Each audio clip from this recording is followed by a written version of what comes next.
Students estate के लिए हमारी सीरीज़ 8th क्लास की हिंदी चली हुई थी और 8th क्लास का आज हमारा लास्ट लेसन है 13 बाज और सांप।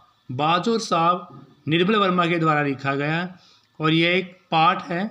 इस पाठ में निर्मल वर्मा ने बाज और सांप के माध्यम से वीरता और कायरता के भाव को दर्शाने का प्रयास किया है। बाज और सांप लिखा गया निर्मल वर्मा जी ने और निर्मल वर्मा जी ने वीरता और कायरता के भाव को दर्शाते हुए किसके माध्यम से, बाज और सांप के माध्यम से वीरता का पक्ष लिया है।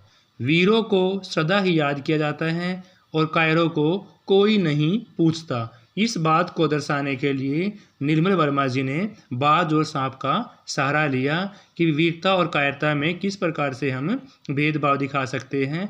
वीरता का पक्ष लेते हुए वीरता करने वाले लोग यानी वीरों को सभी याद करते हैं और कायरों को कोई नहीं पूछता। स्टूडेंट्स, इस प्रकार का इस पाठ में वर्मा जी के द्वारा दर्शाया गया है। तो शुरू करते हैं। स्टूडेंट्स, सबसे पहला ही क्वेश्चन आपका है बाज और सांप नामक कहानी के लेखक का नाम। तो बाज और सांप नामक कहानी के लेखक का नाम क्या है भाई? निर्मल वर्मा। क्या है? निर्मल वर्मा जी बाज और सांप नामक कहानी के लेखक का नाम है निर्मल वर्मा। नेक्स्ट है, इस कहानी में बाज किसका प्रतीक है? तो बाज इस कहानी में साहस एवं वीरता का प्रतीक है। नेक्स्ट क्वेश्चन है, सांप कहाँ रहता है? सांप एक गुफा में रहता है। सांप को किसका प्रतीक दर्शाया गया है इस कहानी में? तो सांप को कायरता का प्रतीक दिखाया गया है। नेक्स्ट है, सागर और नदी के मिलन स्थल पर लहरें कैसी लगती थी? तो सागर और नदी के मिलन स्थल पर लहरें दूध के झाग जैसी लगती थी। सांप की प्रसन्नता का क्या कारण था? सांप की प्रसन्नता का कारण था सुखी एवं सुरक्षित होना। सांप किससे दूर था? तो स्टूडेंट, सांप दुनिया की भागदौड़ से कोसों दूर था। घायल दशा में बाज कहाँ गिरा था? तो घायल दशा में बाज सांप की गुफा में गिरा था। दोबारा फिर देखते हैं, बाज किसका प्रतीक है? तो भाई बाज साहस एवं वीरता का प्रतीक है। सांप कहाँ रहता था? तो सांप गुफा के अंदर रहता था। सांप को किसका प्रतीक दर्शाया गया है? तो इस कहानी में सांप कायरता का प्रतीक है। सागर और नदी के मिलन स्थल पर लहरें कैसी लगती हैं? तो जहाँ सागर और नदी का मिलन स्थल होता है वहाँ पर लहरें दूध के झाग जैसी लगती हैं। सांप की प्रसन्नता का क्या कारण था? सांप की प्रसन्नता का कारण था सुखी एवं सुरक्षित होना। सांप किससे दूर था? सांप दुनिया की भागदौड़ से कोसों दूर था। घायल दशा में बाज कहाँ गिरा था? तो घायल दशा में बाज सांप की गुफा में गिरा था।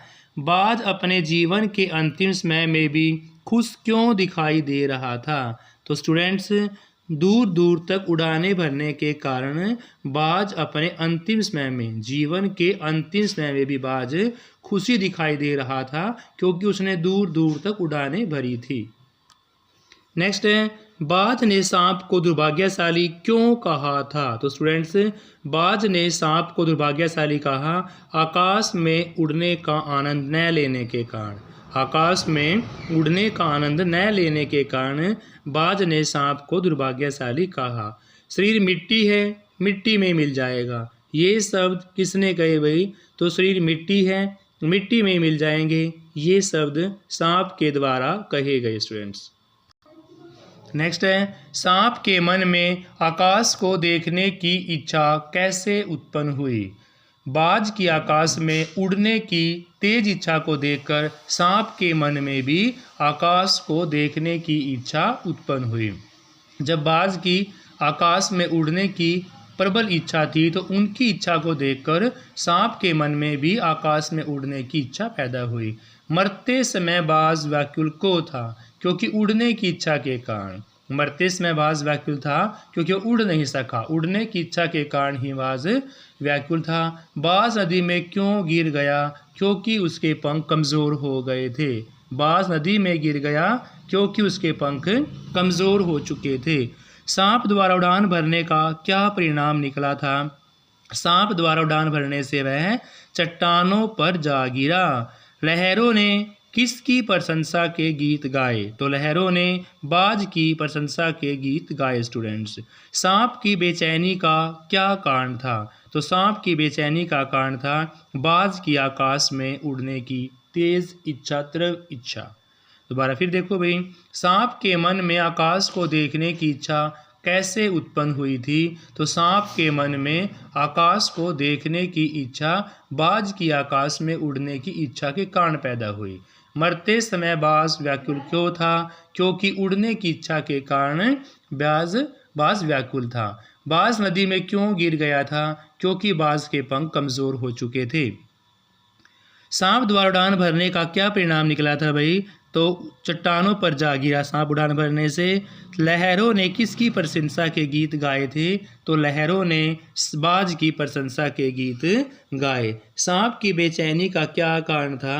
सांप की बेचैनी का कारण था भाई बाज की आकाश में उड़ने की तीव्र इच्छा। सांप क्या सुनकर हैरान रह गया था? सांप लहरों का मधुर गीत सुनकर। सांप लहरों का मधुर गीत सुनकर हैरान रह गया था। स्टूडेंट्स, सांप क्या सुनकर हैरान रह गया? तो सांप लहरों का मधुर गीत सुनकर हैरान रह गया।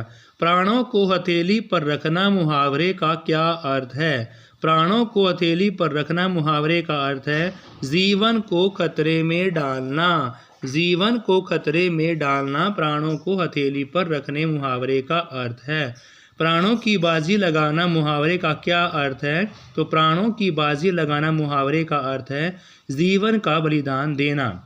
जीवन का बलिदान देना ही प्राणों की बाजी लगाने का अर्थ है। सांप की बेचैनी का कारण बाज की आकाश में उड़ने की इच्छा थी भाई। सांप क्या सुनकर हैरान रह गया था? लहरों के मधुर गीत सुनकर। प्राणों की हथेली पर रखना मुहावरे का अर्थ क्या है भाई? जीवन को खतरे में डालना है। प्राणों की बाजी लगाना मुहावरे का अर्थ है जीवन का बलिदान देना स्टूडेंट्स। तो thank you students. 8th class की हिंदी के सारे ऑप्शन टाइप क्वेश्चंस, उनके राइटर नाम, ये सारा हमारा 15 क्लासेस के अंदर ख़त्म हो चुका है और सब की हमने प्लेलिस्ट तैयार कर दी है। Thank you students, have a nice day, please like share.